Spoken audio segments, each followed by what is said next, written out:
Un vieil homme à l'allure débraillée demande à la réceptionniste « Est-ce que je peux me faire couper les cheveux ?»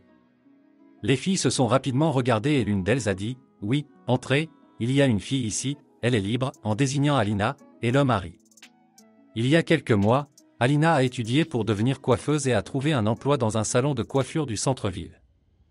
Après plusieurs mois de travail continu, l'enthousiasme d'Alina a commencé à s'estomper. Sur sa chaise étaient assis les maîtres qui travaillaient depuis longtemps, tous ceux qui ne voulaient pas se couper les cheveux. Des femmes âgées et des vieillards, des malades et des hommes ivres se sont battus. Souvent, les larmes lui montent aux yeux. Mais Alina s'en accommode, car elle croit que c'est sa vocation. Et les clients qui venaient la voir étaient pour la plupart des gens intéressants, qui devenaient des habitués. Asseyez-vous, nous allons vous laver les cheveux, quel type de coupe souhaitez-vous ? Alina sourit en asseyant la nouvelle cliente dans le fauteuil. Les filles se tiennent le nez et regardent Alina avec intérêt. Pas besoin de laver, donnez-moi juste la voiture, ma chère, pas de fioritures. Alina prend la machine et se met au travail avec précaution. Elle ne s'était pas lavé les cheveux depuis plusieurs mois. Tandis qu'elle manipulait la machine avec précaution, elle se souvint des histoires que lui racontait sa grand-mère à propos de son frère. Après la guerre, comme des centaines d'autres soldats dans tout le pays, il avait essayé de se réinsérer dans la vie civile, mais beaucoup n'y étaient pas parvenus. Il y avait beaucoup de compagnons d'armes et ils s'asseyaient sous le porche. Certains avaient des difficultés et ce n'était pas facile. Le frère de ma grand-mère a donc voyagé, mangé où il pouvait, dormi dans la rue.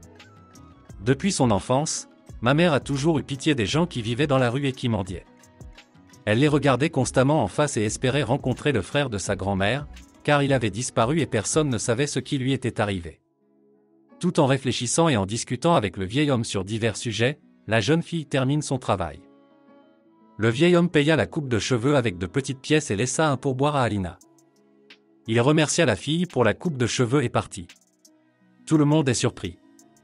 Non seulement il était très cultivé et plein de tact, mais il donnait aussi des pourboires, même s'il n'en donnait qu'à un très petit nombre de clients et uniquement au maître. Toute la journée, Alina était dans une sorte d'état dépressif, comme si quelque chose lui parvenait, mais avec une telle difficulté, comme si un son se frayait un chemin à travers la colonne d'eau. Elle ne comprenait pas comment un homme aussi intelligent avait pu devenir insouciant et vagabond. Et lorsque la concierge, tante Vera, lui a raconté l'histoire de ce grand-père, tout s'est enchaîné.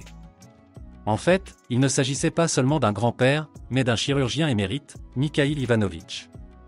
Il y a de nombreuses années, sa femme et ses 2 enfants sont morts dans un accident. Malheureusement, Mikhail Ivanovitch était impuissant et ne pouvait rien faire pour aider sa famille. Le chagrin l'a poussé à se taire et à se retirer. Ses collègues s'efforçaient de ne pas lui poser de questions inutiles, ils ne parlaient que de leur travail. Un jour, on leur a amené une petite fille. Elle souffrait d'une maladie rare qui ne pouvait être soignée dans notre pays, et l'opération était urgente. Au fil du temps, l'état de la petite fille s'est aggravé, si bien que Mikhail a décidé de vendre son appartement et d'envoyer l'argent à la petite fille pour qu'elle soit soignée à l'étranger. Il a vendu tout ce qu'il possédait et a investi tout l'argent dans l'opération de la jeune fille. Tous ses amis ont pensé que le chirurgien était fou de vendre son appartement pour sauver la vie de la fille d'un autre. Mais Mikhailo a tranquillement écrit une lettre de démission. Il a trouvé un emploi dans une église pour manger et se loger. D'ailleurs, la fille a été sauvée grâce à l'aide de Mikhailo. Aujourd'hui, elle est saine et sauve, a grandi et a eu des enfants. Elle rend souvent visite à Mikhailo, lui apportant chaque mois de l'argent et des médicaments à l'église. Elle lui propose même d'emménager avec lui, dans sa maison ou dans sa datcha. Mais le vieil homme n'est pas d'accord, il ne veut pas la déranger, il se contente de la remercier pour son aide et sourit piteusement à la vue de cette fille.